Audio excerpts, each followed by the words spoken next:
I legit want to talk about my Pewpewu story, just because I keep thinking about it every time someone mentions Melee. Okay, after this game, I will tell my Pewpewu story, I guess. Alright. You guys want to hear the Pewpewu story? I'll tell it now. So, how am I gonna word this?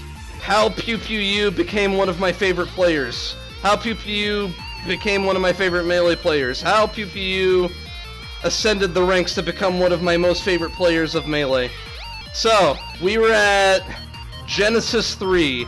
Actually, now that I think about it, this was the same event that the Hbox story happened at, which is hilarious. Let me set the stage real quick. So, you know, Hungrybox just gets done beating up this little kid, right, across the room. I'm like, wow, I'm looking for any excuse to give the Melee community... Oh, I know! How the Melee community went from my least favorite to my favorite. How I started liking the Melee community again. Okay, so Hungrybox just gets done like beating up this kid and like throwing a drink at his parents. His parents who are crying and asking him to sign the autograph for their poor child who has Parkinson's. And right after that, I'm like, wow, I really need a way to find redemption for the Melee community right now. Are they all just bad people? Is the Melee community all just bad people? Click to find out. Right after that, literally seconds after, I'm hanging out with Daniels, your boy Daniels, the coolest guy in the community. He's just he's walking around the hotel and just like hanging out with random people, and so like we walk by this ballroom. And it's like for this party that's totally unrelated to Smash. He walks into the ballroom and just like starts talking to chicks, and he's got like 3 chicks around him. And then like Hungrybox comes up and like pushes over Daniels and like laughs at him and steals his backpack and then punches him, and then we have to leave. And so we walk, but the part about the ballroom and him talking to chicks is true. He just like walked up to a bunch of chicks he didn't know and like just like went up and like started like flirting with them. It was ridiculous. Anyway, right after that, we walk away and we're looking for the 64 room. We're looking at like where we could play Smash 64 because we know people are congregated somewhere. And so what his idea is to just walk around to random hotel rooms and listen at the door. Just listen for Dreamland music and Smash 64 sounds. And so like, we're like walking from door to door trying to find where Smash 64 is. And he leans on some door, and it's not closed all the way, and it pushes in. And he like stumbles into a hotel room. And I'm standing there like mortified, like, whose hotel did we just break into? And like, he's like, hello? And like, out walks Pewpewu, and happened to be Pewpewu.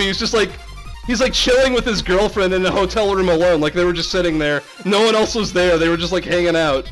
And he was like, how did you get in here? And he was just like, I just like leaned against the door and it came open. And he's like, oh, that's like mad weird. And like, seriously, we just sit there and we have like a 20-minute conversation with Pewpewu, who turns out to be like the chillest guy I've ever talked to in my life.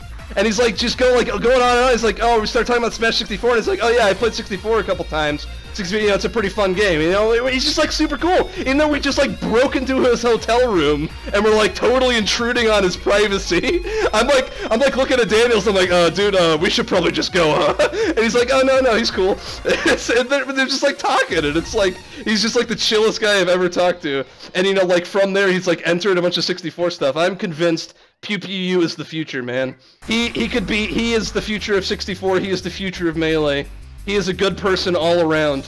And then, just as the conversation's getting rared up, Hungrybox comes up and slams the door and laughs at us and says, what are you talking to, a tier 2 scrub?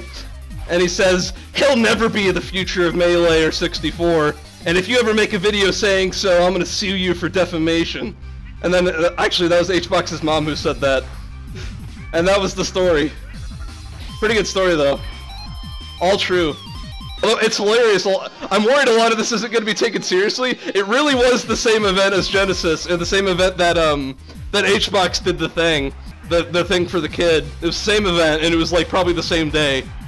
And Cody Daniels really did walk up to girls and like flirt with them at some random party that he wasn't invited to, and then he just walked off and we went to go play 64. And then he really did just go around room to room listening at the doors, and really did accidentally push in Pewpewu's door. What a funny thing, dude. Also, all the Hbox things were true, too.